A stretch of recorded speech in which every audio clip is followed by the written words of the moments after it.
slow up, no I don't take shit, I got no love. में से मैं और मेरे फादर जी हैं, फादर की भी थोड़ी तबीयत खराब रहती है। ओके। तो मैं आगरा का रहने वाला हूँ, मैं आगरा से बहुत ज्यादा दूर नहीं जा सकता सर। अच्छा। अब मेरे यहाँ सर दो कंडीशन थी कि अगर मैं आगरा में ही पोस्टिंग लूँ तो या तो मैं CBTT मैं हाँ। फर्स्ट प्रेफरेंस पे डालता, बट जो भी नॉलेजेबल लोग हैं जिनसे मैंने पूछा तो उन्होंने यही बताया कि फिर कॉलेज में प्लेसमेंट के लिए भी अच्छी अच्छी कंपनीज आ रही थी सर। ओके।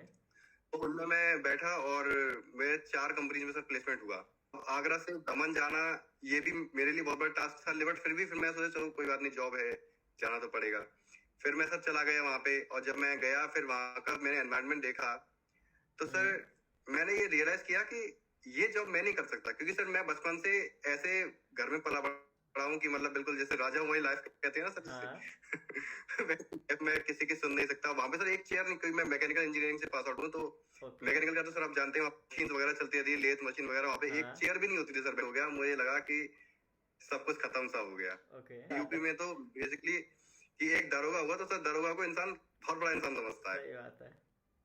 तो फिर वहां भी मैं हताश हुआ, तो मैं जब सर ने मुझे बहुत कुछ समझाया, सर ने कहा कि जो नौकरियां ऐसी होती हैं ना जो बड़ा नाम देती हैं, हाँ। वो कंधों पर बोझ भी बहुत ज्यादा देती हैं। बिल्कुल सही बात। के बारे में जब मैं इतना जान लिया, फिर मैंने सर स्टेनोग्राफी में ही लग गया मैं। लेकिन ये तक सर कि मैं बहुत लेट पहुंचा था, रिजल्ट आने के भी 2-3 महीने बाद पहुंचा था। फिर स्किल टेस्ट आ गया था। मंथ कौन सा चल रहा था, मंथ एंड ईयर उस टाइम पे जब आपने ज्वाइन किया? सर मैंने ज्वाइन किया था अप्रैल में, शायद ज्वाइन किया था मार्च या अप्रैल में ज्वाइन किया था मैंने इंस्टीट्यूट। ईयर कौन सा? सर यही क्या बोलते 2022। फिर उसमें भले ही मैं फेल हो गया, लेकिन उस टाइम मुझे सर विजन मिल गया कि मुझे जॉब तो यही करनी है। तो आपने क्या सोचा कि यार क्या इतने टाइम में क्या मैं स्टेनो कवर कर पाऊंगा? क्या आपका उस टाइम पे देर में मैं सीख पाया नहीं, तो मैंने ऐसे लोग भी देखे 6-6 महीने में सर स्किल क्लियर करके निकल जाते हैं। ओके। तो वो आपने हिंदी में सीखा या इंग्लिश में? क्या लैंग्वेज सिलेक्शन का जब आपने किया तो उस टाइम भी अभी तक प्रीवियस ईयर में डिक्टेशंस आएंगे, जैसे हमारे यहाँ पार्लियामेंट्री आता है SSC में, और कोई सर एक अलावा हाईकोर्ट में दिया था, लीगल भी मैंने कर रखा है। तो मैंने सर क्या बोलते हैं पार्लियामेंट्री ही, जैसे हमें क्या है, हमें ये चीज देखनी चाहिए पहले से क्या आता हुआ है, हमें हमेशा उसका कुछ बनाया जा रहा था, जैसे कि उसमें वो आया था टर्की वल्चर्स। ओके। मैं सर, और एक और बात मैं बहुत बड़ी बताऊं, लोग सर क्या करते हैं, नोट बनाते हैं, इंग्लिश के नोट्स बना रहे हैं, GS के नोट्स बना रहे हैं। मैंने सर आज तक किसी का भी कोई भी नोट्स नहीं बनाया। अच्छा। कोई एक सिंगल नोट है। एक वीक पहले 1 वीक बचा हुआ है मेरे एग्जाम को, तो अभी मैं क्या करूं, किस तरीके से रिवीजन करूं? क्या आपने 1 वीक पहले आपकी क्या स्ट्रेटेजी थी? मैंने क्या किया कि मैंने YouTube पे टीचर सेलेक्ट किए। हाँ। कि मैंने एक सब्जेक्ट के एक टीचर सेलेक्ट कर लिए कि अब मुझे जैसे कि GS है, GS के लिए मैंने सेलेक्ट कर लिया। अगर आप देखोगे तो एक सब्जेक्ट के बहुत सारे टीचर हैं, तो किस तरीके से कौन सा टीचर उनके लिए सही है, वो किस तरीके से ऑप्ट करे, क्योंकि उनको hello everyone, welcome back to सरकारी नौकरी वाले बाबा। I am Dhananjay. आज हमारे साथ हैं अंकित सिंह जी।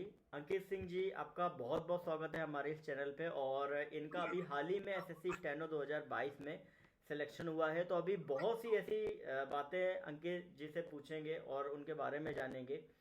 तो सबसे पहले अंकित जी, मैं आपसे पूछना चाहूँगा कि आपको स्टेनो 2022 में कौन सा डिपार्टमेंट मिला हुआ है?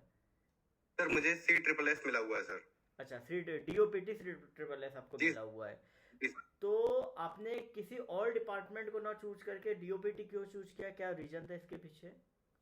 सर एक्चुअली जैसा कि अभी मैं आपको बता सकता हूँ कि मेरे घर में से मैं और मेरे फादर जी हैं, फादर की भी थोड़ी तबीयत खराब रहती है। ओके। तो मैं आगरा का रहने वाला हूँ, मैं आगरा से बहुत ज्यादा दूर नहीं जा सकता सर। अच्छा। अब मेरे यहाँ सर दो कंडीशन थी कि अगर मैं आगरा में ही पोस्टिंग लूँ तो या तो मुझे CBTT मैं फर्स्ट प्रेफरेंस पे डालता, बट जो भी नॉलेजेबल लोग हैं जिनसे मैंने पूछा तो उन्होंने यही बताया कि CBTT मिल भी गया तो भी कोई चांस नहीं है कि तुम्हें आगरा पोस्टिंग मिले। मतलब बिल्कुल लक वाली बात है ये। ओके।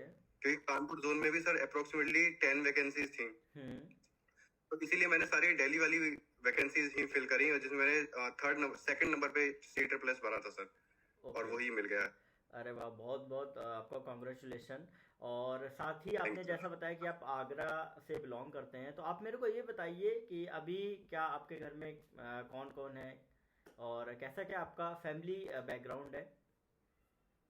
सर ऐसा है कि वैसे हमारी टोटल 5 मेंबर्स की फैमिली थी, बट 2013 में I lost my mother. Okay. फिर उसके बाद तो फिर मेरी जो बड़ी सिस्टर्स हैं उन्होंने ही मेरी सब केयर वगैरह करी, सब कुछ उन्हीं ने किया। बट अभी पिछले साल ही मेरी सिस्टर्स की शादी हो गई और अब मैं और मेरे फादर हम दोनों अकेले रहते हैं। और मेरे फादर गवर्नमेंट एम्प्लॉय हैं, वो अभी इंचार्ज हेडमास्टर हैं बेसिक एजुकेशन डिपार्टमेंट में। तो हम दोनों ही सब कुछ मैनेज करते हैं सर। ओके। और अंकित जी, अभी आपका एकेडमिक में क्या रहा है? आपने ग्रेजुएशन किया है क्या? ग्रेज सर एज 2020 में मैं ओके बीटेक से पास आउट हुआ, बट वैसे तो 2020 है, बट वो कोविड आ गया था तो उस चक्कर में 2021 तक ही खिंच गया था सर वो। ओके और क्या था सर, जब मैं बीटेक कर रहा था उस टाइम मैंने बिल्कुल भी नहीं सोची थी कि मैं गवर्नमेंट जॉब की तैयारी करूंगा। तो क्या हुआ सर कि ऐसा था, जब बीटेक के फाइनल ईयर में मैं था तो मैंने सब लोगों को देखा कि सब गेट की तैयारी कर रहे हैं। ओके क्योंकि मैंने बहुत सुना पीएसयूज में जॉब होती है, बहुत अच्छी हाँ जॉब्स होती है, और होती है, बहुत रेप्यूटेड जॉब होती है। बट सर पता नहीं कुछ ऐसा सिनेरियो आया जिसमें कि टेक्निकल जॉब सर बहुत कम हो गई उस टाइम से। मेनली कोविड के बाद तो सर अब मैं कह सकता हूँ एक तरीके से बिल्कुल खत्म सी ही हो गई। हाँ आप देखिए अब पीएसयू में बहुत ही कम जॉब आते हैं। तो मैंने दिया सर, फर्स्ट अटेम्प्ट दिया गेट में। तो अनफॉर्चुनेटली ना ही मुझे कोई पीएसयू मिली और ना ही मुझे कोई आईआईटी मिला एमटेक करने के लिए। ओके उस टाइम ज्यादा परेशान हो गया। फिर मैं सोचा अब करियर में कुछ ना कुछ तो करना ही है। फिर कॉलेज में प्लेसमेंट के लिए भी अच्छी अच्छी कंपनीज आ रही थी सर। ओके तो उनमें मैं बैठा और मेरे 4 कंपनीज में सर प्लेसमेंट हुआ। तो उस टाइम सर बहुत खुश हुआ, मैंने कहा चलो नौकरी मिल गई। बट ये सर मार्च का टाइम है 2020 का। उस टाइम क्या हुआ सर, फिर कोविड आ गया सर। हाँ और उसने पूरा सब कुछ पलट के रख दिया कि ओके जो कंपनीज ने मुझे प्लेस किया था उनमें से 2 कंपनी तो सर भूल ही गई कि उन्होंने किसी को रिक्रूट भी किया था। ओके तो उनमें से 2 कंपनी थी जिन्होंने हमें बुलाया, जिनमें से एक कंपनी थी सर, मैं किसी का नाम नहीं लूंगा, ये अच्छी बात नहीं नहीं नहीं, नाम ओके लेना। यस यस यस ओके वो कंपनी से दमन में। अब आगरा से दमन जाना ये भी मेरे लिए बहुत बड़ा टास्क था, बट फिर मैं सोचा चलो कोई बात नहीं, जॉब है, जाना तो पड़ेगा। फिर मैं सर चला गया वहां पे। और जब मैं गया फिर वहां का मैंने एनवायरनमेंट देखा तो सर मैंने ये रियलाइज किया कि ये जॉब मैं नहीं कर सकता। क्योंकि सर मैं बचपन से ऐसे घर में पला बड़ा हूँ कि मतलब बिल्कुल जैसे राजा हूँ वही लाइफ कहते हैं ना सर, हाँ जिससे मैं किसी की सुन नहीं सकता। वहां पे सर एक चेयर नहीं, क्योंकि मैं मैकेनिकल इंजीनियरिंग से पास आउट हूँ। तो ओके मैकेनिकल का तो सर आप जानते हैं, मशीन वगैरह चलती रहती है, लेथ मशीन वगैरह, वहां पे एक हाँ चेयर भी नहीं होती थी सर बैठने के लिए। हाँ तो मैंने सर मुश्किल से 4 दिन जॉब की। ओके 4 दिन के बाद मैं वापस आ गया। अब जब मैं सर वापस आया तो मेरी जो दूसरी कंपनी जिसने मुझे ज्वाइनिंग दी वो थी सर गुड़गांव में, वो सेल्स की जॉब थी सर। ओके तो मैंने कहा कोई दिक्कत नहीं, सेल्स की जॉब करते हैं। फिर मैं करता रहा। और उसमें भी सर मैं ज्यादा नहीं किया। फिर मैंने वहां का प्रेशर देखा, वहां की जो भागदौड़ वाली सर जिंदगी देखी ना मैंने, फिर मुझे कहीं ना कहीं रियलाइज हुआ कि मेरे पेरेंट्स सही कहते थे कि मुझे हिस्ट्री, पॉलिटी और ये रीजनिंग वगैरह पढ़नी चाहिए और मुझे नॉन टेक की तरफ जाना चाहिए। मेरे घर वाले हमेशा से यही कहते थे। अच्छा फिर मैंने फाइनली ये डिसाइड किया कि मैं इन सब चीजों को छोड़ूंगा। मार्च 2021 में मैंने सर तैयारी स्टार्ट की और मैंने सर एसएससी सीजीएल को रेफरेंस में रख के तैयारी स्टार्ट की। उस टाइम सर ऐसा था ना कि हम सब लोगों को देखते हैं कि सब सीजीएल की तैयारी कर रहे हैं। तो मैंने भी सोचा सीजीएल एक बहुत बड़ी जॉब है और अनफॉर्चुनेटली सर है, और वो है भी सर। तो वो मैंने सीजीएल की तैयारी स्टार्ट की और सर फर्स्ट अटेम्प्ट में सर सीजीएल का प्री क्लियर हुआ। और सर ये तो पता नहीं मतलब क्या कह सकते हैं, मेरा टैलेंट कहो या भगवान की कृपा, मैं जितने एग्जाम में बैठा हूँ आज तक शायद ही कोई होगा जिसमें फेल हुआ हूँ। अच्छा फिर मैं सीजीएल प्री सर क्लियर हुआ। उसके साथ साथ ही मैंने कहीं सुना था कि एसएससी के सारे एग्जाम्स के लिए हमें सेम ही पढ़ाई होती है, कोई ज्यादा डिफरेंट नहीं हो। तो मैं सर एसएससी, स्टेनो, जीडी सब, मैं जीडी नहीं, जीडी क्या मुझे जाना नहीं था, सीएचएसएल, सीजीएल ये सब भर देता था। ओके अब मैंने सर उस टाइम पे ये सारे एग्जाम दिए और ऑलमोस्ट एसएससी के जितने एग्जाम मैं दिए, सीपीओ वगैरह, ये सब क्लियर किए हुए हैं। सबका मैंने प्री क्लियर किया। फिर उसके बाद में सीजीएल का प्री का रिजल्ट आया। उसके बाद मैं सीजीएल के मेंस की तैयारी में लग गया सर, बहुत बुरी तरीके से, मतलब पूरे दिन रात एक कर दिया मैंने मेंस की तैयारी में। और ये और कौन सा सीजीएल था ये? 21 वाला सर? ये था जो जिसका रिजल्ट 2021 में आया था, मुझे एग्जैक्ट याद नहीं है, शायद 2020 वाला था या 21 वाला, 21 में सर इसका रिजल्ट आया था सर लास्ट 20 में। वाला था, 20 या 19 ऐसे वो वाला आई थिंक। 20 वाला था सर, 20 वाला। फिर सर जब उसका रिजल्ट आया उसके साथ साथ ही सर स्टेनो का भी रिजल्ट आया, उसमें भी नाम आया। लेगा सर उस टाइम क्या था कि पता नहीं क्या, मैं सोचता था कि शायद ये कोई क्लैरिकल टाइप की जॉब होती होगी स्टेनो की। मैं बहुत छोटी जॉब समझता था, तो मैंने ध्यान नहीं दिया इस पे। और उसी टाइम सर मैंने एक और एग्जाम दिया होता जिसके लिए बहुत ज्यादा चाह थी मेरे अंदर, वो था सर यूपीएसआई का एग्जाम। अच्छा हाँ, और उसमें भी सर मैंने बहुत अच्छा स्कोर किया। बट क्या था सर, मैं पहले, अब तो फिलहाल पहले थोड़ा फिट हो गया, मैं सर 88 केजी का था पहले। फिर मैं रनिंग कर करके इतना कर लिया था कि मैं आराम से 25-26 मिनट में घर पे रनिंग लगा देता था। पर वहां पे जाने क्या हुआ, अनफॉर्चुनेटली मैं गिर गया और मेरे 3 सेकंड से सर मैं रनिंग में बाहर हो गया यूपीएसआई। ओके और मेंस में भी सर मैं फेल हो गया किस चक्कर में, क्योंकि मैंने सर रनिंग को सबसे ज्यादा ध्यान दिया था। मैं सुबह शाम दोनों टाइम दौड़ने जाता था और बाकी टाइम सोता था। ना मैंने मेंस की तैयारी की, ना स्टेनो के स्किल की तैयारी की। फिर जब मैं उसमें फेल हो गया और मेंस में भी फेल हो गया, तब उस टाइम सर इतना डिमोटिवेट हो गया, मुझे लगा कि सब कुछ खत्म सा हो गया। फिर सर मुझे टीचर मिले जिनका मैंने पहले बहुत नाम सुना था कि स्टेनोग्राफी में हमारे आगरा और हाथरस जो भी आसपास के एरिया हैं, उतने में एक ही सर हैं जो स्टेनोग्राफी सिखाते हैं और बहुत फेमस है। वो खुद भी सेल टैक्स डिपार्टमेंट में स्टेनोग्राफर हैं। ऋषि सक्सेस स्टेनोग्राफी नाम से हमारी कोचिंग है। इस बार भी सर 15+ सिलेक्शन हुए हमारी कोचिंग से। तो सर मैंने उनके पास में गया। फिर उन्होंने मुझे बहुत अच्छी अच्छी बातें बताई, जैसे कि उन्होंने एक बार बताई कि जो नौकरी दूर से दिखती है ना कि बहुत अच्छा, बहुत बड़ा नाम, income tax inspector, excise inspector, sub inspector UP police में, हालांकि कहते हैं सर दरोगा जी, तो दरोगा जी का बहुत बड़ा रुतबा होता है हमारे यूपी में। तो बेसिकली कि एक दरोगा हुआ तो सर दरोगा को इंसान बहुत बड़ा इंसान समझता है। तो फिर वहां पे मैं हताश हुआ। तो मैं जब सर ने मुझे बहुत कुछ समझाया, सर ने कहा कि जो नौकरियां ऐसी होती हैं ना जो बड़ा नाम देती हैं, वो कंधों पर बोझ भी बहुत ज्यादा देती हैं। बिल्कुल सही बात है। रिस्पॉन्सिबिलिटी के साथ वो कई सारी चीजें लाती हैं। जी सर, तो यही था सर। फिर सर ने मुझे समझाया, तब मुझे जाके समझ में आया सर कि जॉब वो अच्छी होती है जिसमें शाम को बैठ के हम घर वालों के साथ खाना खा सकें। सही है। ना कि वो कि बस सब जगह की सब लोग दूर से देखकर बस सल्यूट कर रहे हैं, जय हिंद सर, जय हिंद सर। जय हिंद सर भी वो 6-7 महीने के लिए अच्छा लगता है, एक टाइम के बाद हमारी प्राइवेसी खत्म हो जाती है। बिल्कुल सही बात है। फिर सर यही था। फिर मैंने स्टेनोग्राफी के बारे में जब मैं इतना जान लिया, फिर मैंने सर स्टेनोग्राफी में ही लग गया मैं। लेकिन ये तब सर कि मैं बहुत लेट पहुंचा था, रिजल्ट आने के भी 2-3 महीने बाद पहुंचा था। फिर स्किल टेस्ट आ गया। मंथ कौन सा चल रहा था, मंथ एंड ईयर उस टाइम पे जब आपने ज्वाइन किया? सर मैंने ज्वाइन किया था अप्रैल में, शायद ज्वाइन किया था मार्च या अप्रैल में ज्वाइन किया था मैंने इंस्टीट्यूट। ईयर कौन सा? सर यही क्या बोलते 2022। अच्छा 22 में आपने ज्वाइन किया था। ओके। हाँ सर, वही वाला स्किल था ना वो, इससे पहले वाला जो था उसी टाइम। सही है। फिर सर वो मैंने दिया।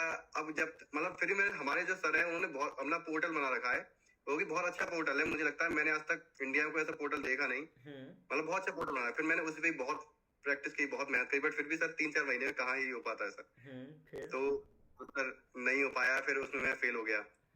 फिर उसमें भले ही मैं फेल हो गया, लेकिन उस टाइम मुझे सर विजन मिल गया कि मुझे जॉब तो यही करनी है। हालांकि मैंने सीजीएल फिर भी दिया, बट मैंने सीरियसली एसएससी स्टेनो ही दिया। तो सर एसएससी स्टेनो का एग्जाम दिया, एग्जाम अच्छा गया, मार्क्स ठीक ठाक आए और स्किल की मैं तैयारी पहले से कर ही रहा था। और फाइनली मैंने अच्छी खासी 80 की स्पीड तो आ गई थी, लेकिन सर 100 की स्पीड भी मेरी आ गई थी। बट इस बार शायद में एरर ज्यादा हो गए, तो 100 वाला स्किल मेरा क्लियर नहीं हुआ, मेरा 80 वाला स्किल क्लियर हुआ। ओके। अभी हालांकि एरर परसेंटेज तो अभी आए नहीं है।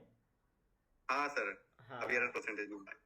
तो आप मेरे को ये बताइए कि जब आपने मार्च से आपने स्टार्ट किया, मार्च या अप्रैल 2022 से, तो क्या आपके दिमाग में था? अक्सर क्या होता है कि लोगों के दिमाग में बहुत सारी चीज़ें आती हैं कि पहले जो एग्ज़ाम था वो आपका 2023 में शेड्यूल था, जून में जिस हिसाब से कैलेंडर आया, फिर जुलाई में आपका रिवाइज कैलेंडर आया जिसमें नोटिफिकेशन अगस्त में कर दिया गया, और नवंबर में आपका एग्ज़ाम था 17 एंड 18 ऑफ नवंबर को। तो आपने क्या सोचा कि यार क्या इतने टाइम में क्या मैं स्टेनो कवर कर पाऊंगा? क्या आपका उस टाइम पे प्लान ऑफ एक्शन था? सर ऐसा था, जो हमसे पहले सीनियर सीख कर गए हुए थे यहाँ से, उनको जब मैंने देखा कि लोगों ने, मैं तो सर फिर भी मैं सोचता हूँ कि पता नहीं मैं वीक था या जाने क्या था कि मैंने बहुत देर में मैं सीख पाया नहीं। तो मैंने ऐसे लोग भी देखे 6-6 महीने में सर स्किल क्लियर करके निकल जाते हैं। तो वो अभी हो सकता है जब हमारे पास में स्टेनोग्राफी का कोई बहुत अच्छा टीचर हो। तो मैं सर पे मतलब इतना विश्वास हो गया था, मुझे पता था कि ये सर ही मुझे सिलेक्शन दिला सकते हैं। तो मुझे कॉन्फिडेंस था कि मैं स्किल निकाल दूंगा। तो फाइनली सर निकल ही गया सर की वजह से। सर भी हमारे बहुत मेहनत करते। तो आपको कितना टाइम लगा? मतलब आपके सर ने स्टार्ट किया तो कितने महीने में बुक जो है वो आपकी पूरी कंप्लीट हुई थी? आपने हिंदी में सीखा या इंग्लिश में? क्या लैंग्वेज सिलेक्शन का जब आपने किया तो उस टाइम पे आपके दिमाग में क्या चीजें आई थी? सर देखिए, लैंग्वेज सिलेक्शन के टाइम पे मेरे दिमाग में यही था कि मैं अगर हिंदी से सीखूंगा तो क्या है सर, मैं सीबीएसई बोर्ड से पढ़ा हुआ हूँ, और हिंदी में क्या होता है सर, कुछ शब्द ऐसे होते हैं जिनमें कहीं पे नुक्ता लगाना है, कहीं पे कुछ लगाना है। तो मैंने सोचा कि कहीं टाइप करते टाइम पे मेरे टाइपिंग एरर भी बहुत ज्यादा होंगे। तो मैंने सर हिंदी के टाइम नहीं सीखी, और इंग्लिश में मतलब मैं ठीक ठाक था पहले से, तो मैंने इंग्लिश की ही सीखी। और जहां तक बात है सर, मुझे तो ये नहीं पता कि कौन सी बुक है, कौन सा क्या पिटमैन वगैरह, मैं कुछ नहीं जानता। सर का खुद का बनाया हुआ पोर्टल है, उसी पे ही सब कुछ है। तो मुझे पता नहीं क्या वो क्या नहीं, सर ने अपने तरीके से ही सिखाया था। अब लोग मुझसे पूछते हैं कि तुमने कौन सी प्रणाली से सीखा है। अब सर मैं जानता ही नहीं कौन सी प्रणाली होती अच्छा, है। मतलब आपने पूरा अपने आपके जो सर थे उनको पूरा आपने फॉलो किया, उन्होंने जिस तरीके से जो जो चीज़ें बताई और डिक्टेशन बिल्कुल वगैरह। आप मेरे को एक चीज़ और बताइए कि आपने कितने टाइम में आप डिक्टेशन लिखने लगे थे, मतलब फर्स्ट टाइम डिक्टेशन आपने किस मंथ में लिखी थी? सर, मैंने लिखी थी जैसे सर मार्च में मैं आ गया था, और स्किल टेस्ट जो था वो शायद जुलाई में हुआ था, यानी कब हुआ था। मैंने स्किल टेस्ट के टाइम पे ही डिक्टेशन लिखनी स्टार्ट की थी, बट उस टाइम डिक्टेशन ऐसे ही लिखते थे कि मतलब समझ में नहीं आती थी कि क्या लिखा हुआ है। अच्छा। तो आप मान कर लो, तो मैंने 3 महीने में अपना कवर कर लिया था बेसिक पूरा कंप्लीट। और 3 महीने में विद इन 3 वीक्स के मतलब 3 वीक्स में 3 मंथ्स के लास्ट में मैंने सर लिखना स्टार्ट कर दिया था, बट उतनी अच्छी तरीके से नहीं लिख पाता, बट लिखना स्टार्ट कर दिया था मतलब। अच्छा, मतलब इनिशियल स्टेज में आप पहुंच गए थे डिक्टेशन की। हाँ सर, 3 महीने में पहुंच गया था। और कितना टाइम आपको लगा था 80 वर्ड पर मिनट आने में? इनिशियल स्टेज थे जब आप डिक्टेशन लिख रहे थे। सर एक तो सर प्रॉब्लम क्या हुई थी, जब जिस टाइम पे ये स्किल हो गया था, स्किल क्या था, फिर मैं जाऊंगा आगे कि अभी तो बहुत टाइम, फिर आराम से करेंगे। फिर मैंने सर मतलब स्टेनोग्राफी को मतलब बहुत ज्यादा मेहनत उस पर नहीं करी, मैंने स्किल पे ज्यादा काम किया। क्योंकि मतलब सॉरी रिटन पर, क्योंकि मुझे पता था कि रिटन के मार्क्स ही मुझे अच्छी पोस्ट दिलवाएंगे। तो सर मैं रिटन पे ज्यादा फोकस करने लग गया, और स्टेनोग्राफी के नाम पे सिर्फ कोचिंग जाता था। कोचिंग में सर एक आध कोई डिक्टेशन बनवा देते थे, एक डिक्टेशन मतलब बनवा देते थे जो हम टाइप करते हैं पोर्टल पे, और 2 या 3 डिक्टेशन हम लिखकर पढ़ लेते थे। ओके। इतना करके घर पे आते थे, बाकी पूरे दिन मैंने लाइब्रेरी ज्वाइन कर ली थी, मैं पढ़ता था पूरे दिन। आप मेरे को एक चीज़ और बताइए कि जब आपका इंग्लिश का पहला जो डिक्टेशन हुआ, जो कि 15 फरवरी को आपका शेड्यूल था। जी सर। ठीक है, तो आपको क्या क्या चीज़ें वहाँ पे आपको प्रॉब्लमेटिक रही, और आप उन चीज़ों से सीख के अभी स्टूडेंट को क्या बताना चाहोगे कि क्या माहौल है वहाँ का? सर देखिए, पहले तो मैं एक ही चीज कहूंगा कि जो भी अभी तक प्रीवियस ईयर में डिक्टेशंस आएंगे, जैसे हमारे यहाँ पार्लियामेंट्री आता है एसएससी में, और कोई सर मैंने एक अलावा हाईकोर्ट में दिया था, लीगल भी मैंने कर रखा है। तो मैंने सर क्या बोलते हैं पार्लियामेंट्री ही, जैसे हमें क्या है, हमें ये चीज देनी चाहिए पहले से क्या आता हुआ है, हमें हमेशा पार्लियामेंट्री आया है, तो हमें पार्लियामेंट्री पे ही सबसे ज्यादा काम करके जाना चाहिए। मैं तो कहता हूँ सर 90% हमें अपना जो भी कैपेसिटी होती है वो पार्लियामेंट्री पे देनी चाहिए, बाकी 10% इधर उधर हम देख सकते हैं। फिर सर जैसे 15 तारीख वाली बात है, वो एक ऐसी चीज हुई थी कि बिल्कुल किसी को पता ही नहीं था सर कि ऐसी डिक्टेशन भी बोली जा सकती है। और सर चलो मैंने मान लिया डिक्टेशन भी कैसी भी बोली गई, तो सर पहले तो सर वो 80 वर्ड पर मिनट पे नहीं थी, वो 80 सर ऊपर थी मेरे हिसाब से सर, वो 90 के आसपास जा रही थी। ओके। और जैसा मैं समझ सकता हूँ सर, उनका जो भी बोल रहे थे, उनका सर एक्सेंट क्लियर नहीं था सर। कई बार सर मैं कुछ का कुछ बना जा रहा था, जैसे कि उसमें वो आया था टर्की वल्चर्स। ओके। वो सर बार बार आया था, तो कई बार उन्होंने सही से बोला, कई बार तो ऐसे बोला कि मैं समझ में नहीं आया, तो मैं भूल के मैं लिख नहीं पाया, फिर मैंने आगे से पकड़ा, फिर आगे से पकड़ के फिर लिखना स्टार्ट किया। तो ऐसा पहले तो मुझे लगा कि शायद सिर्फ मेरे ही साथ हुआ, मैं थोड़ा वीक हूँ शायद इसलिए। फिर जब मैंने आसपास देखा कि आसपास हंगामा सा होने लग गया ऊपर वाली क्लास में, मतलब मैं सरिता विहार में सर हमारा सेंटर पड़ा था, तो ऊपर वाली क्लास में भी बहुत ज्यादा आवाज आने लगी, तब मुझे पता चला कि शायद कि अकेला मेरा ऐसा हुआ है कि मेरे साथ नहीं सबके साथ गेम हो गया है। क्योंकि सर ऐसा होता है ना कि हमें मुझे ये सोच के डर लग रहा था कि ऐसा नहीं हो कि मेरा ही खराब हुआ हो, बाकी कोचिंग में सबका अच्छा हुआ हो। तो मेरे सर मुझे नहीं छोड़ेंगे। सही बात है। लेकिन सबका खराब हुआ हो। तो अभी जब जो सबसे लेटेस्ट में जो अभी 25 या 26 ऑफ अप्रैल को आपका हुआ, तो वो डिक्टेशन किस तरीके से आपका आया था? सर वो डिक्टेशंस भी ऐसी वो वेरी नॉर्मल डिक्टेशन थी जो हमेशा आती है पार्लियामेंट्री। लेकिन क्या डिक्टेटर उसमें सही डिक्टेट कर रहा था? सर बिल्कुल सही डिक्टेट कर रहा था, बिल्कुल सही था। बट मैं आपको बताऊं कि ये बात मैं और स्टूडेंट्स को बताना चाहूंगा कि थोड़ी बहुत ना हमें ऐसी क्या बोलते कम आवाज में भी लिखने की आदत डालनी चाहिए, थोड़ी खराब स्पीकर्स में सुनने की आवाज डालनी चाहिए। क्योंकि सर मेरा इस बार जयपुर सेंटर पड़ा था। ओके। तो बाकी मैं सेंटर की बुराई नहीं करूंगा, सेंटर अच्छा था, कीबोर्ड्स बहुत ही ज्यादा अच्छे थे, सरिता विहार कंपैरिजन में तो बहुत ज्यादा अच्छे थे। लेकिन ऐसा था सर कि वहां पे 2 ही स्पीकर लगे हुए थे दोनों कोनों पर, और मैं बैठा हुआ था लास्ट में, तो मेरे पास ना आवाज थोड़ी कम सी आ रही थी। बट फिर भी इतना था कि मैंने हमारे सर ने ऐसे तरीके से स्पीकर से हमारी तैयारी कराई थी कि मैंने लिख लिया आराम से, मुझे कोई प्रॉब्लम नहीं हुई। मतलब बस ये है कि डालनी चाहिए। मतलब आपके सर ने पूरा जो भी सिचुएशन थे वहां पर हो सकती थी, जो कई स्टूडेंट ने भी उनको बताई होंगी, तो उसके बेस पे उन्होंने आपको पूरा प्रिपेयर किया हुआ कि भाई ऐसा ऐसा सिचुएशन भी फेस करनी पड़ सकती है, तो उसके लिए आप अभी से ही प्रिपेयर रहो। जी सर। तो आपका ये सीबीटी का प्लान ऑफ एक्शन क्या रहा है? क्योंकि जिस हिसाब से आपने बताया कि भाई स्टार्टिंग से ही आप प्रीलिम्स का एग्जाम हर चाहे सीजीएल हो चाहे सीएचएसएल हो आपने निकाला, स्टेनो का भी निकाला, तो आपका प्लान ऑफ एक्शन क्या था सीबीटी के लिए? सर सीबीटी के लिए तो देखो सर, ये था कि मुझे पहले से ही ना मैं कॉन्फिडेंट था कि इसमें तो बहुत अच्छा स्कोर करूंगा ही, क्योंकि सर मैंने इससे पहले वाला भी एसएससी स्टेनो निकाला था और सीजीएल भी निकाला था, और हालांकि मेंस में भी सर मैंने बहुत अच्छा स्कोर किया था, बट पोस्ट नहीं मिली, वो बात अलग है। तो सर मैं कॉन्फिडेंट था कि मैं कर सकता हूँ। और इंग्लिश के लिए सर मैं आपको बताऊं, अनन्या मैम है जो टेस्ट बुक पढ़ाती हैं, ओके। मैं उनको तब से ही फॉलो कर रहा हूँ जिस दिन से मैंने स्टार्ट की थी तैयारी। तो मैं उनकी सर, मैं सर, और एक और बात मैं बहुत बड़ी बताऊं, लोग सर क्या करते हैं, नोट्स बनाते हैं, इंग्लिश के नोट्स बना रहे हैं, जीएस के नोट्स बना रहे हैं। हाँ। मैंने सर आज तक किसी का भी कोई भी नोट्स नहीं बनाया। अच्छा। कोई एक सिंगल नोट नहीं है, एक भी नहीं। क्योंकि सर मैं ऐसा समझता हूँ कि क्वेश्चन तो सर बार बार रिपीट होते हैं। अब एक चीज आई सर, एक्टिव पैसिव है, रूल्स तो बार बार वही रिपीट होंगे ना। सही बात है। और मैं नोट्स बना के रख लेता तो सर 100% है ये कि वो कॉपी कहीं कोने में पड़ी होती और अभी तो मैंने उठाई होती। सही बात है। तो मैं बस करता था कि मैम की 4 से 5 क्लास होती है दिन में, मैं सारी क्लास लेता था अच्छे से। और उसके बाद में जो हमारी जीएस है, जीएस के लिए Kumar Gaurav sir, the legend himself, Kumar Gaurav sir की जो फूल पत्ती वाली क्लास आती है, सिर्फ मैं वो देखता रहता था। और सिर्फ देखना नहीं सर, देख के समझना कि मतलब मैं सर इतना इंटरेस्ट डेवलप कर चुका था इन चीजों में कि अगर अभी मुझे कोई कह देना कि तू एक मूवी देख या फिर कुमार गौरव सर की क्लास देख, तो मैं सर की क्लास देखूंगा, क्योंकि मुझे सर इंटरेस्ट आने लग गया उन चीजों में, हिस्ट्री में, पॉलिटी में। पूरा अपने इंटरेस्ट पूरा आपने वहां पे बना लिया था, जिससे क्या है कि आपको और ज्यादा आसानी हो गई थी चीजों को। बिल्कुल सर, मुझे कभी ऐसा लगा ही नहीं कि मैं कोई स्ट्रगल कर रहा हूँ, मुझे लगा ही नहीं।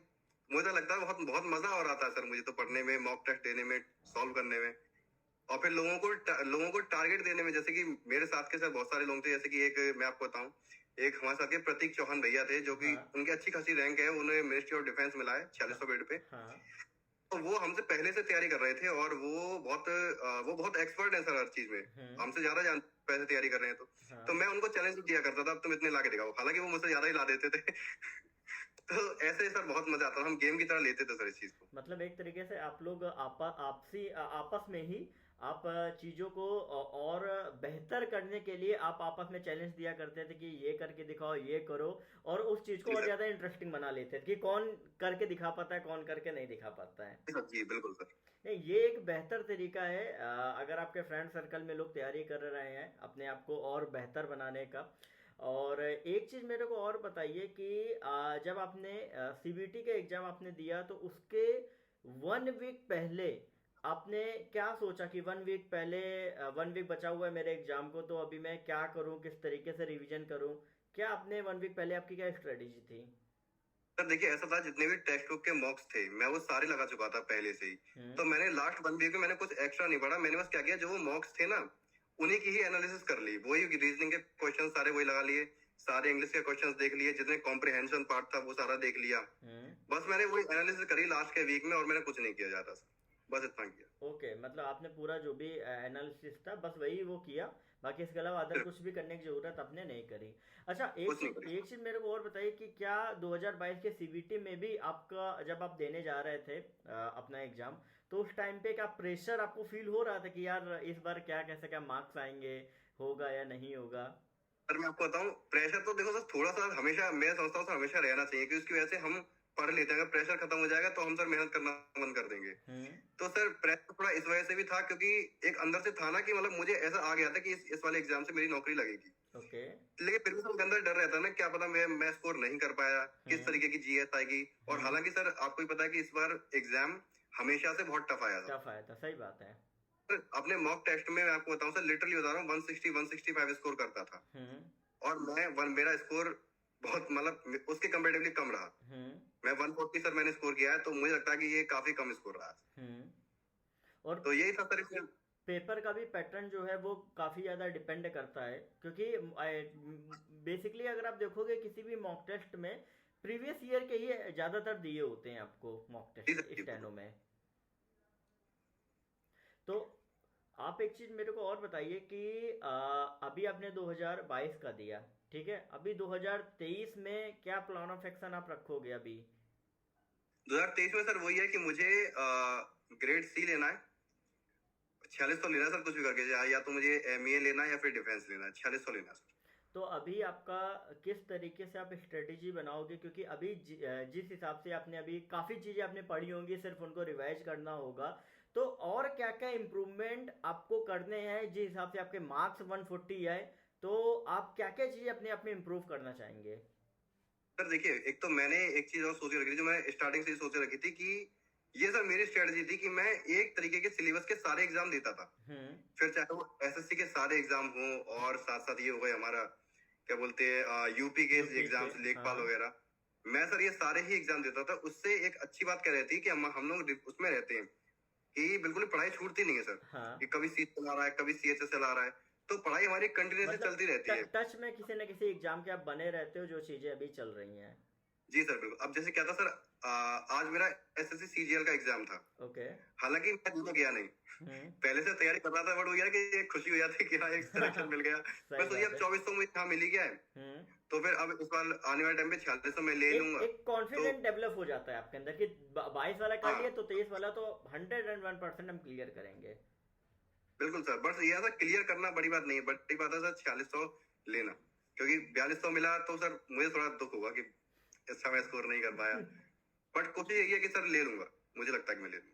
नहीं, और आप ले भी लोगे, क्योंकि आपने जी हिसाब से अभी इस बार स्कोर किया, प्लस आप बहुत सी ऐसी चीज़ें जो आप 2023 में इम्प्रूव भी करेंगे, जैसा आपने अभी बताया भी कि ये चीज़ अभी मुझे इम्प्रूव करनी है। और रही बात जी हिसाब से आपने बताया कि 100 वर्ड पर मिनट की डिक्टेशन अभी उतनी आपकी आई नहीं थी और आपका कुछ मिस्टेक वगैरह हुई, तो जब आपकी अब प्रेजेंट आ गई। अच्छा, अब आपकी आ गई। ओके, तो अभी क्या है कि अभी 24 या 27 ऑफ जुलाई को मेरे हिसाब से एरर आ रही, एरर का परसेंटेज आई थिंक आ जाएगा, तो वहाँ से आपको एक और बेहतर व्यू मिलेगा कि सी में मैंने इतना किया तो कितना मिस्टेक आपकी थी। और अभी क्या है कि अभी सबसे पहला जो है वो हमारा सीबीटी का होना चाहिए। जी सर। क्योंकि स्किल तो अभी क्या स्किल आप साथ लेके प्रिपरेशन कर रहे हो या आप अलग से? सर मैंने ये सोच रखा है कि जब तक हमारी ज्वाइनिंग नहीं आ रही, ज्वाइनिंग जिस डेट पे होगी ना, उससे एक डेट पहले तक मैं कोचिंग जाऊंगा सर। हाँ। मैं कोचिंग अभी जाता हूँ, हमारी सुबह कोचिंग होती है 7 से 10, फिर 10 बजे से या 9:30 बजे सर हमारे अपनी जॉब पर चले जाते हैं। उनकी आगरा में एक कोचिंग है। तो सर तो बस यही है, मैंने ये सोच रखा है कि मैं कोचिंग कभी नहीं छोड़ूंगा, चाहे कुछ भी हो जाए। मैं सर आपको एक और चीज बताऊँ, आज तक जब से मैंने कोचिंग स्टार्ट की है, तब से बहुत ही रेयरली ही कोई कंडीशन हुई होगी जब मैं कोचिंग नहीं गया हूँ। मैं बारिश में तक गया हूँ सर कोचिंग। रेगुलरिटी मतलब कंटिन्यूटी आपने बनाए रखी है कि कुछ भी हो जाए कि मुझे रेगुलर रहना है और क्लासेस बिल्कुल भी स्किप नहीं करनी है। और सर एक और चीज जो मैं समझता हूँ जो मेरे अंदर अच्छी है, बट क्या है कि मैं समझता हूँ, मैं अपने आप को सर सबसे वीक समझता हूँ पूरी कोचिंग में, कि मैं वीक हूँ, सब लोग मुझसे होशियार, मुझे उन सबसे ज्यादा ही मेहनत करनी है। वो सब छुट्टी मार सकते हैं लेकिन मैं नहीं मार सकता। तो पर मैं डेली जाता हूँ, मैं अभी भी डेली जाता हूँ और मैं ज्वाइनिंग के एक दिन पहले तक जाता रहूँ। नहीं, एक चीज़ आपने जो बताई ना अभी कि आप डेली कोचिंग जाते हैं, ये आपके डेडिकेशन को शो करती है कि कई बार कई स्टूडेंट सोचते हैं अरे ठीक है नहीं जाएंगे, अरे ये नहीं, तो लेकिन आपको ये लगता है कि अगर मैं नहीं गया तो मुझे वो चीज़ फील होगा अंदर से, तो वो जो डेडिकेशन है वो कहीं ना कहीं आपने लास्ट तक बनाए रखा। और जिस हिसाब से आप अभी कह रहे हो कि नहीं है कि मैं लास्ट तक कोचिंग जाता रहूँगा, ये बहुत एक अच्छी बात है। और हर स्टूडेंट के जो उसका नियम होता है अपना पढ़ने का, कोचिंग वगैरह जाने का, वो कहीं ना कहीं उसको इसी तरीके से फॉलो करना चाहिए। चाहे आप सीबीटी की भी कोई भी कोचिंग जा रहे हैं, इंग्लिश जीए वगैरह पढ़ने की, चाहे वो। अब मेरे को ये बताइए कि आपने किस तरीके से इंग्लिश, रीजनिंग और जीए का प्रिपरेशन कैसे क्या आपने किया? देखिए सर, ऐसा था कि मैंने क्या किया था, जब मैं तैयारी स्टार्ट की थी उस टाइम मैंने ये देखा कि सब लोग बुक से पढ़ रहे थे, तो मैंने ये सोचा कि मैं बुक से ना पढ़ के एक ऐसा मतलब लोगों को ये बताऊंगा कि ऐसा भी हो सकता है कि हम एक भी रुपया ना खर्च करके भी सिलेक्शन ले। तो मैंने सर ना कोई ऑनलाइन कोर्स खरीदा, सिवाय उसके कि मैंने जब सीजीएल मेंस का टाइम था तो जल्दी जल्दी के लिए गगन प्रताप सर का मेंस का बैच आया था, कैरियर का, सिर्फ मैं भूल गया था। उसके अलावा मैं ये सर कैरियर विल का, उसके अलावा मैंने मॉक टेस्ट खरीदा, उसके अलावा मैंने कुछ नहीं खरीदा। अब मैंने क्या किया कि मैंने YouTube पे टीचर सेलेक्ट किए, कि मैंने एक सब्जेक्ट के एक एक टीचर सेलेक्ट कर लिए कि अब मुझे जैसे कि जीएस है, जीएस के लिए मैंने सेलेक्ट कर लिया कि मुझे कुमार गौरव सर का समझ में आ रहा है, मैं उन्हीं से ही पढ़ूंगा। और इंग्लिश के लिए मुझे अनन्या मैम का समझ में आ रहा है, मैं उन्हीं से ही पढ़ूंगा। बस मैं ऐसे ही उन्हीं और इन टीचर्स को ही फॉलो करता था, क्योंकि सर मैं वैसे सर एक सिंगर भी हूँ। तो मैं ओके। बचपन में भारतीय संगीतालय एक हमारे आगरा में, जहाँ पे इंडियन क्लासिकल म्यूजिक सिखाया जाता है, अच्छा। उन सर ने मुझे एक ही बात बोली थी कि कभी भी कुछ भी हो जाए, तुम्हें जो भी हमारे गुरु हैं, वे भले ही वो तुम्हारे साक्षात तुम्हारे सामने हैं या हाँ वो स्क्रीन के उस पार हैं, हाँ। तो तुम्हें बस उनके आगे झुक कर चलना है, वो जो कहते चले वैसा करते चलना है, तुम बहुत ऊंचाइयों पर पहुंच जाओगे। ओके। तब से मैं सर यही करता हुआ आया हूँ। जो भी हमारे टीचर हैं, अनन्या मैम से भी सर मेरी भी बात होती है, हम्म। उनको मैं बताता हूँ कि मैम मैं यहाँ फेल हो गया, ये हो गया, तो वो बहुत अच्छा गाइड करती हैं। तो यही है सर कि टीचर्स के आगे मैं हमेशा झुक के चलता रहा, टीचर जो बताते रहे मैं बस वो करता रहा, उसके अलावा मैंने कुछ नहीं किया। एक चीज़ और अभी पूछना चाहूँगा जी, आपने अपने टीचरों का जिक्र किया कि कई सारे स्टूडेंट आज के सिचुएशन में कंफ्यूज होते हैं, स्पेशली जो अभी यंग जनरेशन के स्टूडेंट हैं, उनको समझ में नहीं आता कि अगर आप देखोगे तो एक सब्जेक्ट के बहुत सारे टीचर हैं, तो किस जी सर। तरीके से कौन सा टीचर उनके लिए सही है, वो किस तरीके से ऑप्ट करे, क्योंकि उनको लगता है यार वो ज़्यादा अच्छा पढ़ा है, कुछ कहते हैं वो अच्छा पढ़ा रहा है। तो किस तरीके से एक स्टूडेंट को अपना जो भी गुरु है या जो टीचर है वो कैसे चुनना चाहिए? सर देखिए, मेरा मानना यह है कि जैसे कि मान लो हम जब अभी बिल्कुल नए हैं, हम्म। तो सपोज मुझे मुझे मैं ज्योग्राफी में बहुत वीक हूँ, और जो कि मैं ज्योग्राफी में था उस टाइम पे वीक। हम्म। तो मैंने क्या किया कि मैंने ये देखा कि ज्योग्राफी सबसे अच्छी कितनी पढ़ाई हुई है, हम्म। जिनका मुझे समझ में आ रहा है, जो कि ये समझ के पढ़ा रहे हैं कि इसे कुछ भी नहीं आता। हम्म। फिर मैंने टीचर अलग सेलेक्ट किए, जैसे कि हिस्ट्री के लिए सर एक सचिन सर हैं, हम्म। जिन्होंने एग्जाम पूरी प्लेलिस्ट पढ़ाई हुई है, पूरी कंप्लीट हिस्ट्री पढ़ाई हुई है, मतलब ऐसी हिस्ट्री पढ़ाई हुई है कि उससे बाहर पीछे में भी क्वेश्चन नहीं जाएगा। हम्म। तो मैंने पहले वहां से हिस्ट्री कंप्लीट करी। हम्म। और पॉलिटी के लिए करुणा निर्वाण मैम, वो भी एग्जाम्पल पे पढ़ाती थी, अब शायद कहीं और पढ़ाती हैं, मुझे इतना पता नहीं। ओके। तो मैंने उनसे पॉलिटी कंप्लीट की, और पॉलिटी में ज्यादा अच्छे से इसीलिए करी, और मैं पॉलिटी में स्ट्रॉन्ग इसलिए हुआ क्योंकि यूपीएसआई का एग्जाम मैंने क्रैक किया। ओके। यूपीएसआई में सर उसका पॉलिटी का और मूल विधि एक सब्जेक्ट होता है, हाँ, सही उसका बात तो है। बहुत बड़ा रोल होता है सर। हम्म। तो ये तो सर मैं ऐसे ही सिलेक्ट करता हूँ टीचर्स को कि टीचर ऐसे ये समझ के पढ़ाएं कि स्टूडेंट को कुछ नहीं आता है, वो बिल्कुल जीरो से सीख रहा है। हम्म। जी सर, तो मैं बस इसीलिए मैंने कुमार गौरव सर को और इन लोगों को सिलेक्ट किया। और कुमार गौरव सर की सर मैं आपको एक और बताता हूँ हम्म। कि जब जो सुबह वाली क्लास है, फूल पत्ती वाली क्लास, वो कोई रैंडम बच्चा आएगा ना एकदम नया, उसे सर समझ में नहीं आएगी। अच्छा। कि उन्हें चाहिए कि वो सर मतलब बहुत स्पीड में पढ़ाते हैं, वो तब समझ में आएगी जब हमने पहले से जीएस पहले से पढ़ रखी हो थोड़ी बहुत। ओके, मतलब बेसिक आपने कंप्लीट किया हो। सर बिल्कुल, तब मैं गया कुमार गौरव सर के पास। ओके। तो अभी जिस हिसाब से आपका अभी रिजल्ट जो अभी हाल ही में 1 वीक पहले आपका आया, तो क्या रिएक्शन था घर पे? सर घर का तो देखिए सर ये था कि बहुत ज्यादा सरप्राइज रिएक्शन नहीं था सर मेरे घर वालों को, क्योंकि मेरे फादर तो ऐसे हैं कि मेरे फादर पहले से ही बता देते थे सबको। जैसे कि सब लोग कहते हैं ना कि किसी को बताना नहीं चाहिए कि हम क्या कर रहे हैं क्या नहीं कर रहे हैं, हाँ। और जो कि मैं भी समझता हूँ नहीं बताना चाहिए, लेकिन मेरे फादर की प्रॉब्लम ये थी, और मेरी प्रॉब्लम ये थी कि मैंने फादर को सब कुछ बताता हूँ। अब ओके। मैंने उन्हें बता देता था और वो सबको बता देते थे। उन्होंने सबको बता ही रखा था, उन्होंने रिजल्ट आने के पहले से बता दिया था कि इसका सिलेक्शन हो गया। अब मैं ऐसे करके जाता था, कहीं पे जाता था, कॉलोनी से निकलता था तो ऐसे निकलता था, कोई तो सब कहते थे कि बेटा ज्वाइनिंग कब है तुम्हारी। अब एक अंदर से डर भी लगा रहता था कि कहीं ऐसा नहीं हो कि नहीं हो। सही बात है। तो सर मेरे साथ हमेशा यही रहा कि मेरे पेरेंट्स पहले से गा देते थे इस बात को कि इसका हो गया, हम्म। तो प्रेशर पहले से ही आ जाता था। हाँ। और पापा को पहले से पता था कि इसकी ये इतनी मेहनत करता है तो ऑब्वियसली इसका होना ही है, तो कोई पापा के लिए नई बात नहीं, बस ये कह रहे 2400 ही मिला। मैं कि पापा मिलेगा अभी। नहीं, अभी तो शुरुआत है। नहीं अंकित जी, बहुत आपने मेहनत करी और कहीं ना कहीं उसका जो रिजल्ट है वो कहीं ना कहीं आपका शो हुआ। और स्टार्टिंग में जब भी जो पहला रिजल्ट जब भी किसी भी स्टूडेंट का आता है ना, तो वो जो पहली खुशी है वो बहुत ही अलग होती है, और घर वालों को भी कहीं ना कहीं खुशी होती है। लेकिन अभी ये तो शुरुआत है जीवन की, अभी आगे ये गाड़ी कहाँ पे रुकेगी किसको भी किसी को नहीं पता ये।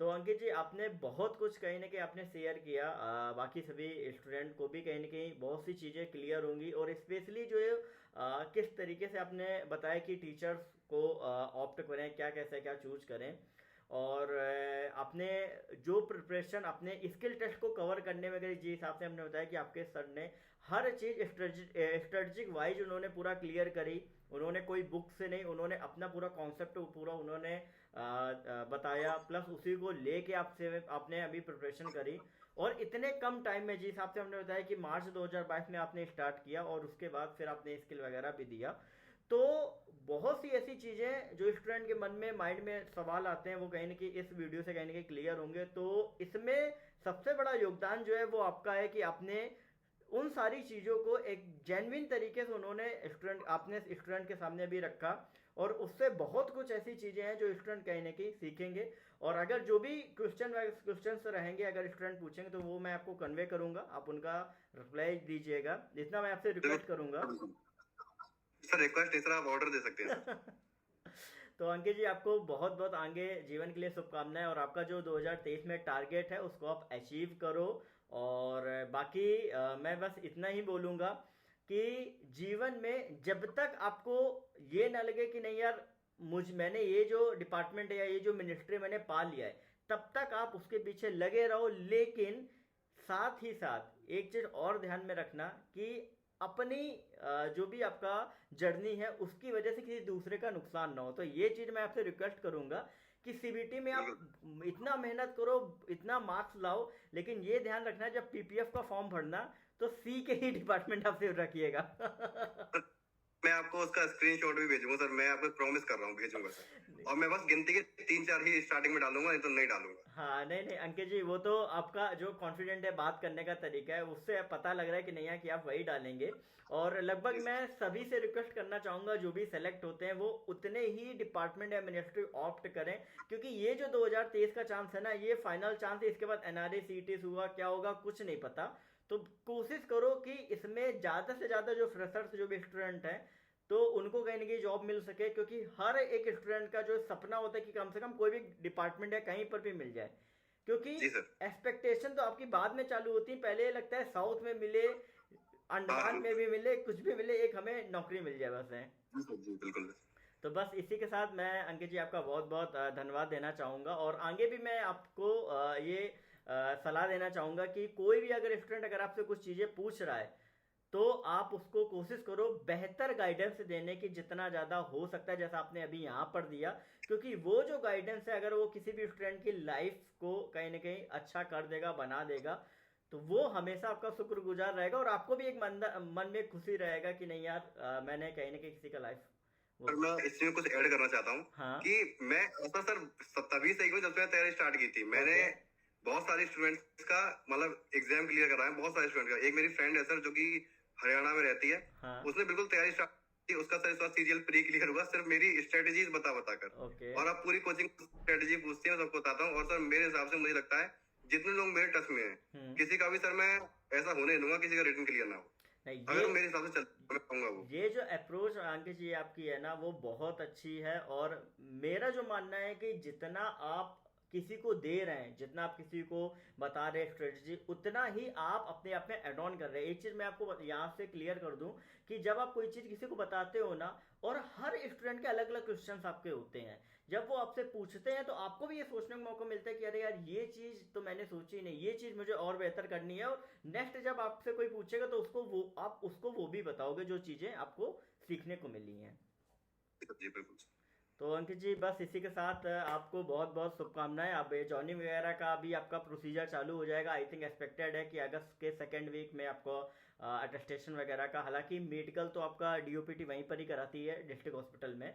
तो अभी जो भी प्रोसीजर आपका रहेगा आप पूछ सकते हो बेफिक्र होके। और बाकी आपको बहुत बहुत आगे के लिए शुभकामनाएं। आप अच्छा करो, अपनी लाइफ में बेहतर करो।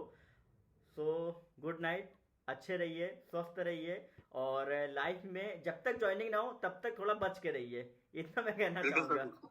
ये चीज़ थोड़ा मैं बताना चाहूँगा कि थोड़ा रहता है ना कि स्टूडेंट के मन में रहता है कि जब सिलेक्शन हो जाता है तो एकदम से उनको लगता है सब कुछ अचीव कर लिया, बट उनको अपना जो एक लिमिट है, जो दायरा है ना, वो क्रॉस नहीं करना है। क्योंकि ज्वाइनिंग जब तक आप कर नहीं लेते हो ना, तब तक कुछ भी होता है ना, वो आपका नौकरी से कहीं ना कहीं बहुत कुछ हो सकता है ये चीज़, तो उससे आप खिलवाड़ मत करें। तो जी सर, आपको all the best. Thank you sir. Okay, good night. Good night sir.